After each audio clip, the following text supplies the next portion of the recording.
Hey everybody, it's Luca from Rackets and Runners. Now, I was recently reviewing the Babolat Pure Aero 98 and the brand new VCORE 98, and it got me thinking that style of racket has become insanely popular over the last few years. Now, which style of racket is that exactly?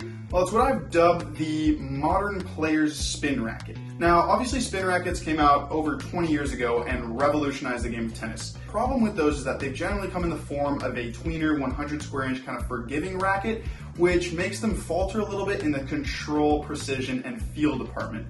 Well, in step a player's version of that racket. Player's rackets are between 95 and 98 square inches, a pretty broad term. But they're generally kind of made for control, feel, precision, kind of that classic racket, you could say. For a while, we didn't really have anything that was filling that void, but in 2023, we are spoiled for choice. Obviously, you've got the brand new Pure Aero 98 and the VCORE 98, but you've also got the Head Extreme Tour that's been around for a while now, but quietly has become a very popular stick. I do think these three rackets are the cream of the crop. There's obviously some others out there, but I figured I'd give these three a head-to-head comparison just to see how they differ, how they're similar, and just how they compare in general. Now, I'll start by comparing these in terms of spin because I still think that's kind of the main goal behind these rackets. Also, for me, to be considered a spin racket, you need some sort of design element within the actual frame that's there to amplify spin. All three of these have that. I'll start with the Head Extreme Tour because I actually found it to be the most spin friendly out of the three. The main reason being it has these really wide open spin grommets at the 12 and 6 o'clock position that are kind of designed to amplify string snapback and movement. Because they're so big, the string actually has a lot of space to move, so you do just get a lot more snapback. I've always found that rackets that have these more open grommets almost have an artificial amount of spin to them, where you feel like you can brush up on the ball and there's just an infinite amount of snapback you can put on your shot. It's never going to limit you.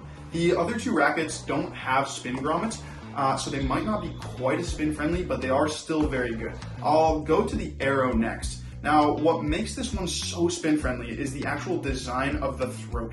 Now, if you've played with an Aero before, you know how unique the sensation is. It's extremely aerodynamic, which makes it feel very whippy and very fast through the air. So when you make contact with the ball, your racket's actually just going a little bit quicker. Obviously, that helps you generate a little bit more spin, a little bit more effect on the ball, so it's an incredibly spin-friendly racket. The VCORE and the Extreme are also aerodynamically designed, but I don't think it's quite as effective as the one on the Aero. Every time I pick up an Aero, I'm shocked as to how quick it is, and I don't think anyone else can kind of compete with that feel.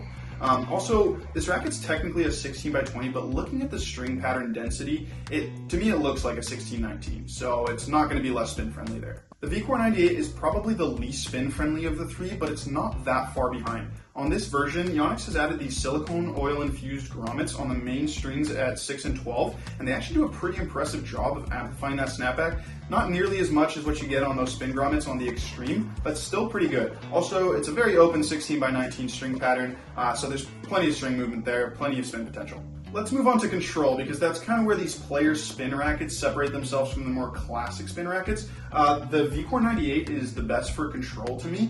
Yonex has completely redesigned the shape of this racket this time around, and the result is a racket that's extremely stable and extremely consistent, which isn't a sensation I always have with spin rackets. Now, the launch angle is still quite high, but because it's so predictable, it's very easy to control. Yonex has also redesigned the throat here to flex a little bit more, so you get a little bit more ball pocketing and that extra split second to control the ball on impact. One of the small issues I have with the feel on the VCORE is that the vibration dampening mesh they use in here just mutes the racket a little too much. I think they can still work on that, but once you get used to it, it's totally fine. The Extreme is probably the least controlled out of the three of them. Now, I've always found this with rackets that have these open spin grommets, because the string actually has more room to move, it moves almost a little too much and you don't get that solid feel on impact. It's a little bit more wild, a little bit more springy, almost has a mind of its own. Now, because it's so spin friendly, you can control it that way, but from a traditional control point of view, it's not quite as good as the other two. That being said, the Extreme is probably the softest of the three, so it'll be perfect for those of you that like that flexible feel. Now, moving on to the Aero.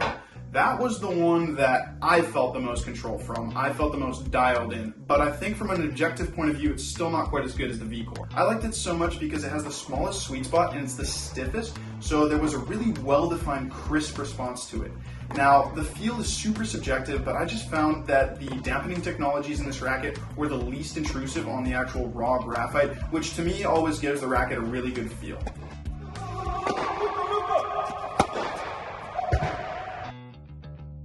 Moving on to power. Now, spin rackets are generally pretty powerful because you need a more open string bed to generate more spin. It also leads to a little bit more of that trampoline effect. I found the VCORE 98 to be the most powerful of the three. The way Yonex has opened up the racket a little bit more at 10 and 2 here moves the sweet spot a little bit higher up the frame, which means you actually just get a little bit more leverage to power your shots in the sweet spot. This isn't a very common sensation, and to me really only compares to the Boom Pro, where you also see that more squared off kind of top of the racket, so it's a really powerful racket. The Aero 98 is almost as powerful as the VCORE, maybe not quite as much, but it's more so due to its stiffness and swing weight being pretty high.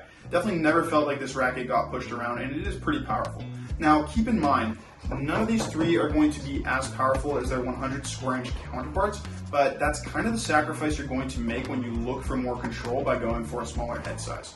Now, the Extreme is definitely the least powerful of the three. It's got the lowest swing weight, and I definitely felt like it was getting pushed around a little bit from the back of the court when rallies got fast. I actually think a bit of weight at 3 and 9 would do the Extreme Tour a world of good, stabilize it a bit more, make it a little bit more powerful, a little bit more solid. And I know a lot of people have tried that customization and been very successful with it. Okay, so I'm going to try to categorize these for who they might be best for. Now, obviously they're geared towards a similar style of player, but they do differ in a lot of ways. I think if you're going for the most classic spin experience, the Aero 98 is the one to go for. Obviously it's modeled after the Aero 100, so if you've played with that racket or used to that racket, this will be the easiest transition, just in a more kind of controlled, precise package. Not gonna lie, this is my favorite one of the three. The Extreme Tour is the easiest to generate spin with, and it's also perfect if you're looking to customize a racket to a certain spec. Also, it is the most comfortable of the three if that's something you value. Then you got the VCORE 98. Now, the VCORE 98 is an interesting one because it's probably the least spin racket out of the three, but it's also the most unique.